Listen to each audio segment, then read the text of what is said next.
இவர்கிட்ட நம்ம கேட்டுக்கலாம். அண்ட் யங் டேலண்ட்ஸை எப்படி இன்ட்ரடியூஸ் பண்ணணும் மட்டும் இல்லாமல் அவங்கள எப்படி நம்ம அப்ரிஷியேட் பண்ணணும் அப்படிங்கிறத வந்து இவர் ஒரு மிகப்பெரிய முன்னோடி அப்படின்னு சொல்லாமல் இவருக்கு கிடைக்கிற டைம்லலாம் he never fails to appreciate anybody. அது ஒரு சின்ன ரோலாக இருக்கட்டும், ஆன் அண்ட் ஆஃப் ஸ்க்ரீன் எப்படி வேணா இருக்கட்டும், கண்டிப்பாக அவங்களுக்கு மிகப்பெரிய மோட்டிவேஷன், கைடன்ஸ் அண்ட் அப்ரிசியேஷனை கொடுப்பாரு. அப்படிப்பட்ட நம்ம எல்லாருடைய ஃபேவரட் நடிகர் ஜெயம் ரவி அவர்களை அன்புடன் மேடைக்கு அழைக்கிறோம்.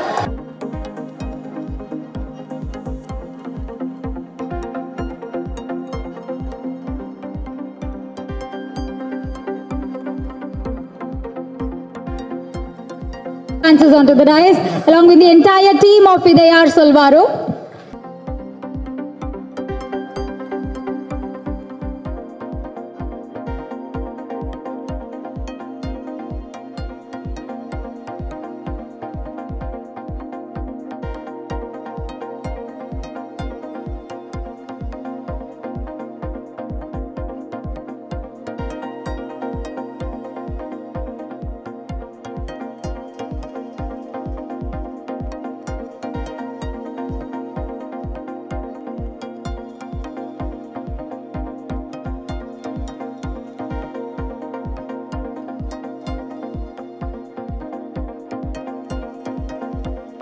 How was the initiative? எப்படி இருந்தது? Few words. எக்ஸ்ட்ராடினரியாக இருந்தது. எல்லாருக்கும் வணக்கம். எல்லாரும் கொஞ்சம் மயக்கத்தில் இருக்காங்க. இல்லை மெலடி அவ்வளோ நல்லா இருந்தது. அண்ட் டீம் கலக்குறாங்க. இன்றைக்கி வந்து உண்மையாகவே சோஷியல் மீடியா பிளாட்ஃபார்மில் இந்த மாதிரி நீங்கள் இப்படி ஒரு இனிஷியேட்டிவ் எடுத்து வர்றதுன்றது வந்து பெஸ்ட் பிளாட்ஃபார்ம் எவர். ஏன்னா it's a quick way to enter, it's a quick way to go to the topmost. நான் கூட பார்ப்பேன் உங்களை மாதிரி ஸ்டார்ஸ் எல்லாருமே வந்துட்டு சோஷியல் மீடியாவில் பார்க்கும்போது நம்ம ஃபாலோவர்ஸ் பார்ப்பேன் 1.5 மில்லியன் இருக்கும்.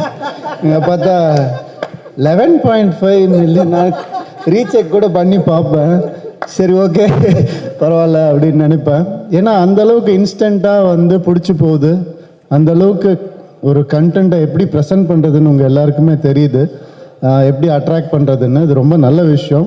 உங்களுக்கு இந்த மாதிரி ஒரு மென்டார் கிடைச்சிருக்கிறது it's a big big gift. எப்படி வந்து அவருக்கு ஒரு மென்டார் கிடைச்சாரோ அந்த மாதிரி உங்கள் எல்லாருக்கும் ஒரு அழகான ஒரு மென்டார் கிடைச்சிருக்காரு. நீங்கள் என்னுடைய ஒரே ரிக்வெஸ்ட், எப்படி வந்து இப்போது ஜெயம் ரவி, ஜீவா, ஜாமி எடுத்துக்கோங்களேன், ஜே ஜே ஜே, எங்களுக்குள்ளே இல்லாத ஜே ஜெலசி தான்.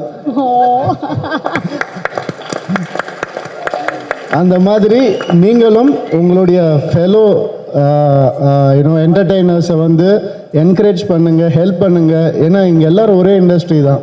So just give and take, that's all. Share your ideas and ஈஸியாக நீங்கள் நினச்சா, இந்த குரூப் நினச்சா பார்க்கும்போது அந்த வைப் நமக்கு வருது, எங்கேயோ போகலாம். அண்ட் நாங்கள் எல்லாம் அவங்களுக்கு இருக்கோம், அவங்க எல்லாம் அவங்களுக்கு இருக்காங்க. ஸோ அதே மாதிரி தான் ஜீவா வந்து ஜீவாக்கு வந்து நீ சொன்னாதான் நல்லா இருக்கும் குவார்டர், நான் சொன்ன ஜீவாக்கு வந்து ஃபேன்ஸும் ஃப்ரெண்ட்ஸும் எப்போவுமே இருப்போம். கார்த்தி சொன்ன மாதிரி இந்த பையன் யார் நமக்கு ஃப்ரெண்டாவான்னு நினைக்கும் போது எங்கள் ஃப்ரெண்ட்ஷிப் எப்படி ஆரம்பிச்சதுன்னா, ஒரு ரயில் ஸ்நேகத்தில் ஆரம்பிச்சது. ஜெயம் ஷூட்டிங் அப்போ தான் அவர் படமும் முதல் படம். அவருக்கும் ட்ரெயினில் தான் ஷூட்டு, மாற்றி மாற்றி ட்ரெயினில் ஷூட் பண்ணிகிட்ருப்போம். எங்களுடைய நட்பு ட்ரெயின் ஸ்நேகமாக மட்டும் இல்லாமல் இன்றைக்கி நாங்கள் ஒரு நல்ல நெய்பராக இருக்கோம், நல்ல ஃப்ரெண்டாக இருக்கோம், ஒரு ஃபேமிலியாக இருக்கோம்னு நினைக்கும் போது ரொம்ப சந்தோஷமாக இருக்குது. ஜீவா எப்படிப்பட்ட ஆள்னா, திடீர்னு ஒரு நாள் ஃபோன் பண்ணார், மச்சி நான் ஒரு ஃபங்க்ஷன் போக வேண்டியது, என்னால் போக முடியல அப்படின்னு. ஐயோ என்னடாச்சு, அதை விட்டுரு, நீ போயிட்டு வரியா அந்த ஃபங்க்ஷனுக்கு அப்படின்னா. நான் கூட காமெடி பண்ணாதடா, என்னடா சொல்கிறான், சத்தியமாக தான்டா கேட்குறேன் அப்படின்னா. சரி மச்சி நான் போகிறேன் அப்படின்னு போனேன். அங்கே போனால் அங்கே விளக்கேற்றுறவரும் வரல. உடனே என்ன கூப்பிட்டு, சார் நீங்கள் தான் விளக்கும் ஏற்றணும் அப்படின்னாங்க. என்னையா 2 வேலை சொல்கிறீங்க அப்படின்னு சொல்லி அன்றைக்கி தான் நான் உண்மையாக நினச்சேன், இந்த கம்பெனி எப்படியாவது நல்லா வரணும். ஏன்னா ஜீவா வர வேண்டியது, அவனை தவிர நான் வந்துட்டேன். விளக்கு வேறு யாரோ ஒருத்தர் ஏற்ற வேண்டியது, என்ன ஏற்ற வச்சுட்டாங்க. எப்படியாவது இந்த கம்பெனி நல்லா வந்துரும்பா, இல்லை என்ன தான் சொல்லுவாங்க. அதே மாதிரி டெஃப் ராக்ஸ்க்கும் ஃபோன் பண்ணா மச்சி நான் ஒரு கம்பெனி ஆரம்பிக்கிறேன் டெஃப் ராக்ஸ்னு. என்னடா நீ போக முடியாது அதுக்கு. ஏன்னா இந்த மாதிரி தான் வேலைகள் பண்ணிட்டு இருப்பாரு. ஸோ அந்தளவுக்கு நாங்கள் வந்து ஃபேமிலி தான், வேற என்ன சொல்கிறது. அப்படிப்பட்ட ஒரு ஃபேமிலி மெம்பருக்கு உங்களுக்கு எல்லாருக்கும் கிடைச்சிருக்காரு. ஸோ உங்கள் எல்லாருக்கும் and it's a beautiful initiative. மனசார வந்து பாராட்டுறேன். இந்த மனசார வந்து வெற்றி அடையணும்னு வாழ்த்துறேன். நன்றி.